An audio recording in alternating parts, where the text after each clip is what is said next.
He was Hollywood's calmest legend, the easy grin, the relaxed voice, the man the world nicknamed the Dude. But on a bedroom door in 1963, a 13-year-old boy scrawled 3 words that would stalk him for the rest of his life. Not an actor. Jeff Bridges grew up under hot lamps and louder expectations, an uncredited, crying baby before he could speak, a born heir to a business he never wanted to inherit. He learned early to smile for the camera, and even earlier to hide from it. Before scenes, his chest clenched. In his father's house, he sometimes vanished into the garage, hoping the rehearsal would pass him by. Fame called his name. Panic answered first.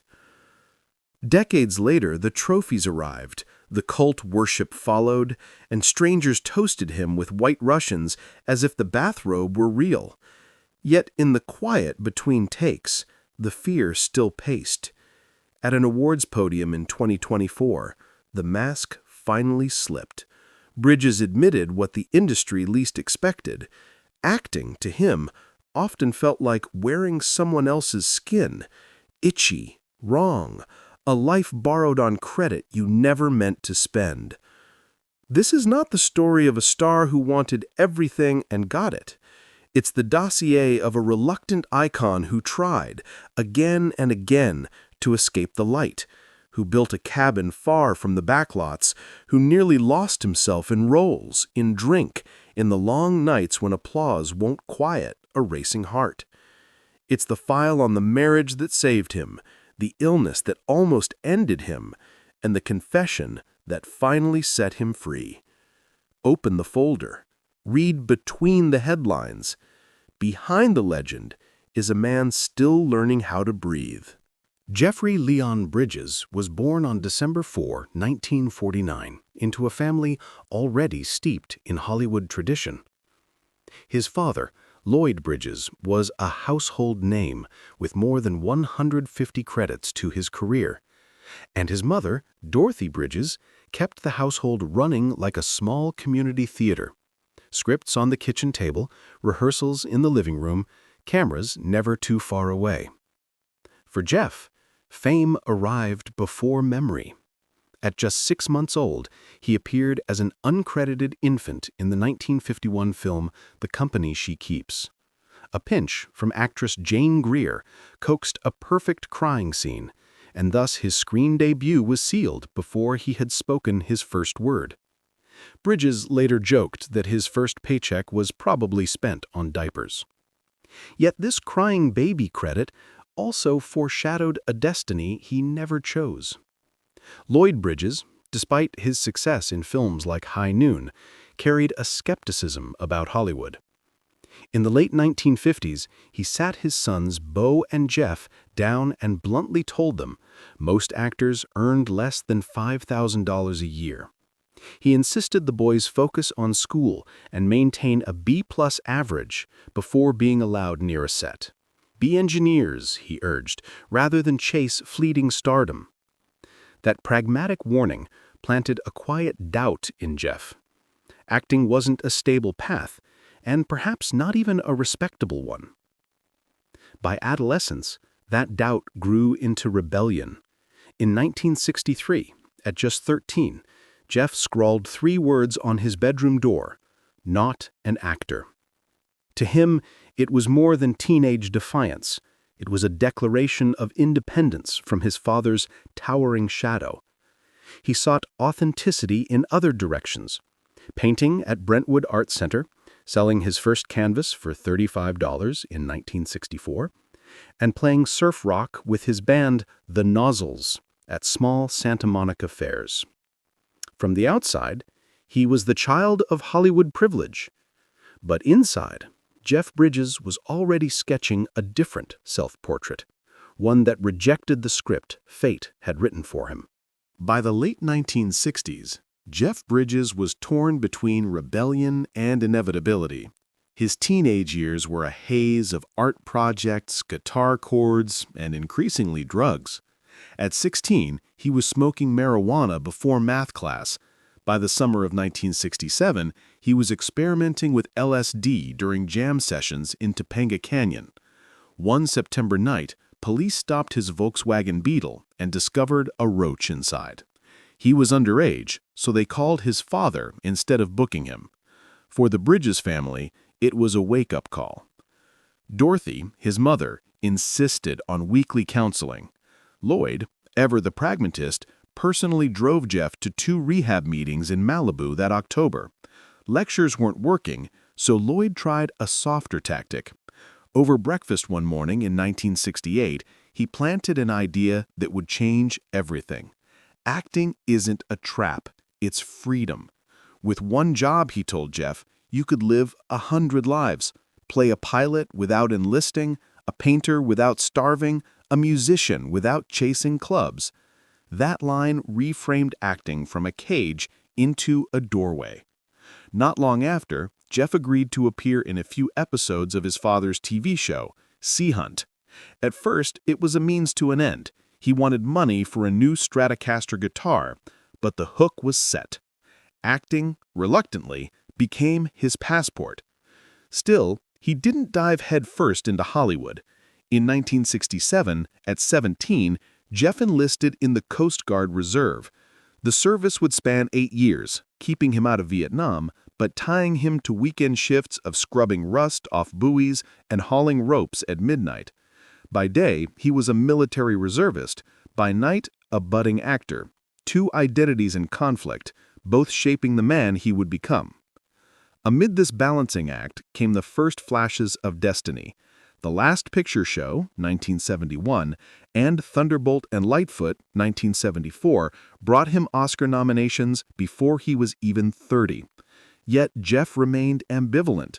Between roles, he rented a Venice Beach studio to paint or a Malibu shack to play guitar. Hollywood opened its arms, but Jeff often kept one foot pointed toward the exit. Behind every accolade lurked a question he couldn't silence. Was he walking his own path, or simply living the life chosen for him at birth? By the mid-1970s, Jeff Bridges stood at the edge of stardom and reluctantly crossed it. In 1976, he landed the lead role in King Kong, a $24 million remake that became the most expensive film of its time. Industry insiders doubted it would succeed, yet opening weekend shattered records, and by the end, it grossed nearly $90 million worldwide. Overnight, Jeff transformed from a promising young actor into a bankable star. But while Hollywood celebrated, Jeff quietly felt chained. He once joked, "That giant monkey didn't just grab a girl, it grabbed my bank account and wouldn't let go." That same year, fate delivered something more important than box office gold. On location in Montana, Jeff noticed a young waitress with bruised eyes and a broken nose, Susan Geston, an economics student working at Chico Hot Springs. He fumbled lines whenever she passed by. After awkward refusals and hesitant conversations, they finally danced at a wrap party.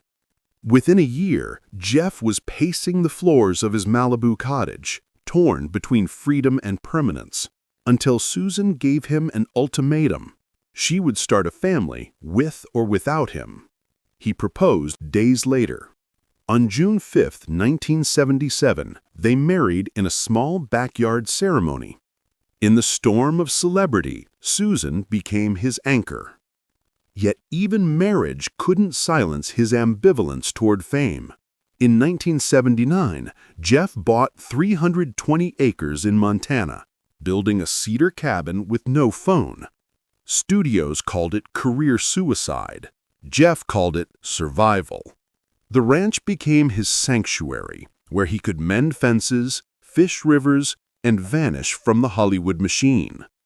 Still, irresistible roles kept pulling him back.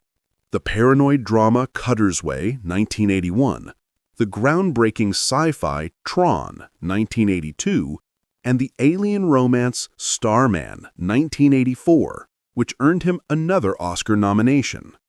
By the late 80s, he stunned audiences with The Fabulous Baker Boys, 1989, and wrestled improvisational fire alongside Robin Williams in The Fisher King, 1991. Each performance proved his versatility, yet each return to the screen was followed by an escape to Montana. Then came The Big Lebowski, 1998. At first a box office disappointment, it mutated into a midnight cult obsession. Fans dressed in bathrobes, toasted White Russians, and treated Jeff not as Jeff, but as the Dude. A parody religion, dudism, gathered hundreds of thousands of followers. For Jeff, it was surreal. His most casual role had become his most immortal. By the dawn of the 2000s, Jeff Bridges was no longer just an actor. He was a cultural symbol, a man revered by critics and worshipped by fans. But beneath the glory, shadows waited. Every ovation was followed by silence, and in that silence, the fear always crept back. For all his acclaim, Jeff Bridges lived with a private torment. Fame had never silenced the whisper that acting didn't belong to him. Instead, the higher he climbed, the louder the fear became. From his earliest days, Jeff wrestled with panic attacks. Even as an adult, before stepping onto a set, his heart would pound so violently it felt like he'd collapse. As a teenager, he had once hidden in his father's garage for 2 hours, praying Lloyd would forget to rehearse. Decades later, the same boy lingered inside the man. Trembling before cameras, the world assumed he mastered. In the 1980s, he turned to alcohol. On the set of Against All Odds in Mexico, reporters saw him drinking heavily, downing tequila late into the night. One journalist recalled Jeff vomiting during an interview. What began as social fun soon spiraled into dependence, a crutch for his anxiety. His devotion to method acting nearly consumed him too. For Starman, 1984, he erased every natural human tic, slouching, blinking, even how he breathed, until he no longer recognized himself. Therapy became a lifeline, a way to remember who Jeff really was. A few years later, filming The Fisher King with Robin Williams, Jeff broke down during a 2 a.m. shoot in New York, overwhelmed by Robin's manic improvisations. He called his wife Susan in tears, admitting he needed emergency counseling just to finish the film. Home life wasn't immune. The steamy beach scenes in Jagged Edge, 1985, pushed Susan's patience. After a decade of tolerating his on-screen romances, this time she issued a warning. One more part like that, and I'm done. Tension bled into dinners. Jokes from friends no longer felt funny. Jeff later confessed the film nearly broke their marriage. And even success became a curse. The Big Lebowski, 1998, turned into a cult phenomenon, but its aftershocks unsettled Jeff's family. His daughters were teased at school. They handed him a handwritten list titled, "Why It's Weird You're Famous." At festivals, strangers demanded blessings from the Dude as though he were a prophet in a bathrobe. What should have been triumph often felt like a cage. And when Jeff sought more control, the result was disaster. Producing the political thriller The Contender, 2000, he hoped to shape his own path. Instead, the studio recut the film, sparking partisan backlash. Headlines painted him as a political mouthpiece, and the controversy nearly killed his joy for the craft.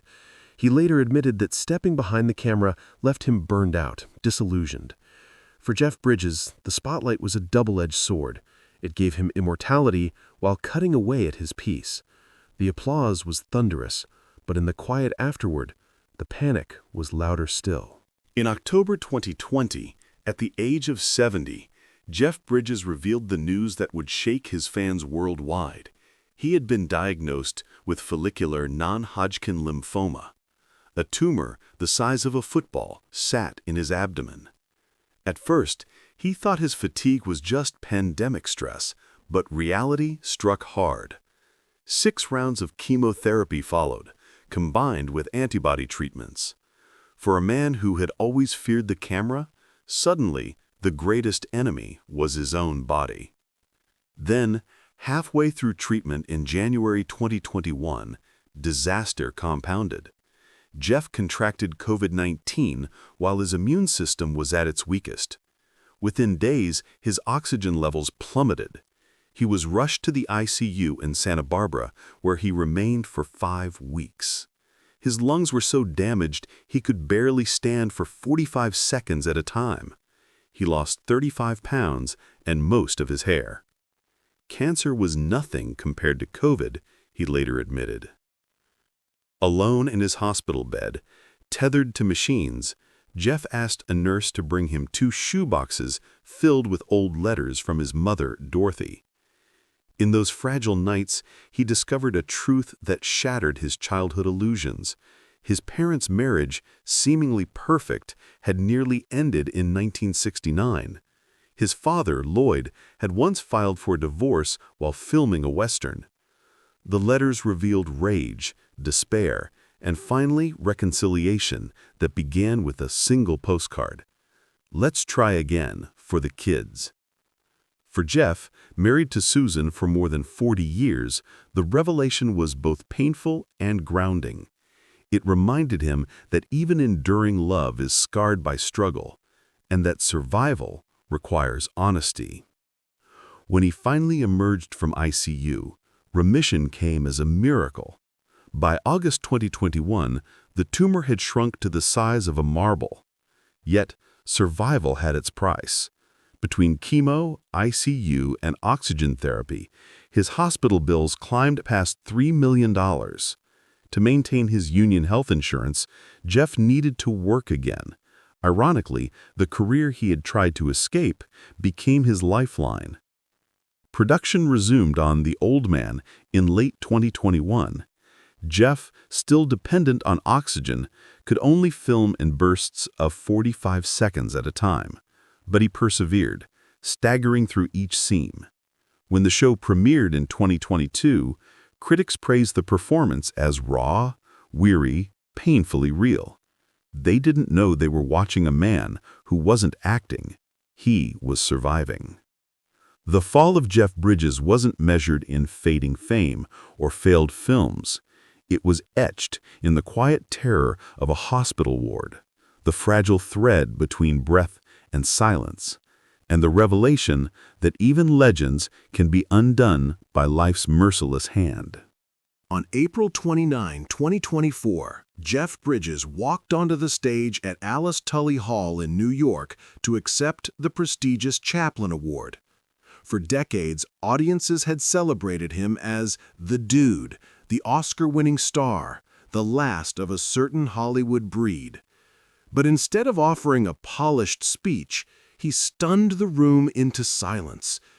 "I never actually wanted to become an actor," he confessed, his voice steady, almost relieved.